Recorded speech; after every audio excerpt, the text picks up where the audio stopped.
Queen is one of the most celebrated Queen tribute bands on the current touring landscape and will be performing here in the Bay Area. Joining us now, band leader and Freddie Mercury imitator, Gary Mullen, without the stash. Looking like. Without the Gary, mustache. how are you? I'm very well, thank you.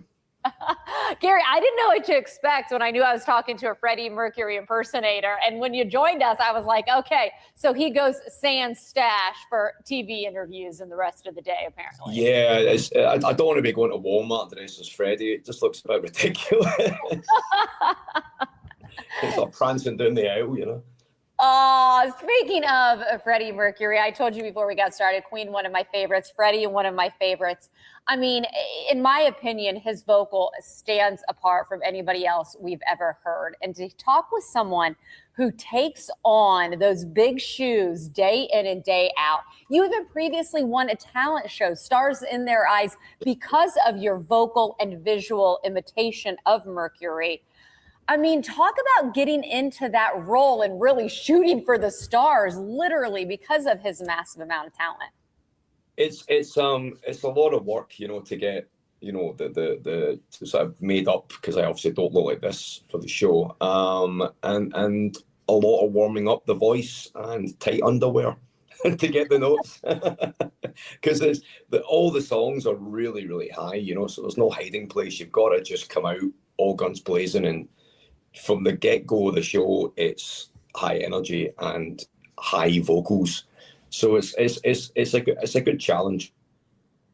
You know, Freddie too had such confidence, such swagger that we were able to see on stage, and even getting to know some of his work off stage and some of the trials and tribulations he went through as a man. Yeah. How are you able to bring that? I mean, yeah, you put on the costume, you do that, but there's an essence. Is that part of the reason that you wanted to tackle Freddie Mercury, or was it just you had the vocal range and then you learned about everything that Freddie was to so many people? I'd been a fan before this career. I mean, I was a fan for years. You know, bought the records, watched the concerts.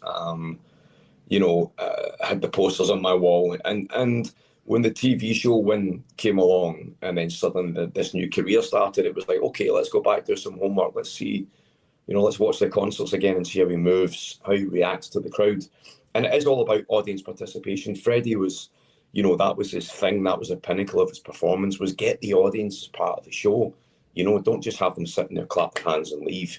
You know, get them singing, get them dancing, you know, get them in the moment. And that's what we say to the audience coming to our shows. You know, you can come and you can sit and you can do that and leave, but what's the fun in that? If you want to go up, dance and play air guitar and headbang, go for it. We actively encourage it. Bring your dancing shoes. It's a rock and roll party.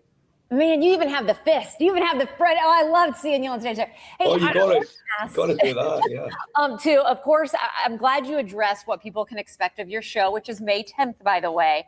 But I do want to pay tribute to your band, Gary Mullen The Works. Yeah. You know, I feel like being able to tackle Queen and their large variety of classic music that has defined a chapter of music, in my opinion. Do you guys ever want to do your own work, or is it satisfying to be able to take on such a album, such a repertoire of Queen as you've been able to do since 2008? It is. It's great to keep these songs. You know, this year especially for us, this is the 40th anniversary of the Magic Tour, which was the last tour that Freddie ever did.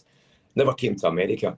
So we've brought the tour, the costumes, the stage set, the actual set list itself is based on that show. We've balanced it now so that we have enough break time and touring time. And the guys do other things, but write songs, or, you know, like Davey, for example, our guitarist, has done a lot of soundtrack stuff over the years. That's what he does when he's not doing this.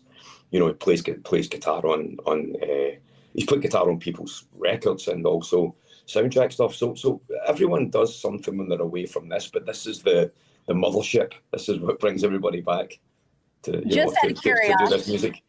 I just, again, we're sharing where people can get tickets. I'm out of time. Do you know if Brian May, Roger Taylor, you know, two of the remaining members of Queen, have they heard of you? Have they seen you? Have you ever had any contact with They them? have. I met Brian in 2008, went to the Queen show and with Paul Rogers in 2008, and he said to me, "Keep up the good work, Freddie would be proud." And I was like, "That's a win. That's a win for us. That's a win." What more could you ask for? Exactly. What more could you ask for? Oh my gosh, again, fantastic to talk with you. I am such a fan. I love what you bring to the stage. Mahaffey.com for tickets. Thank you so much. May 10th, everybody. Mark your calendars.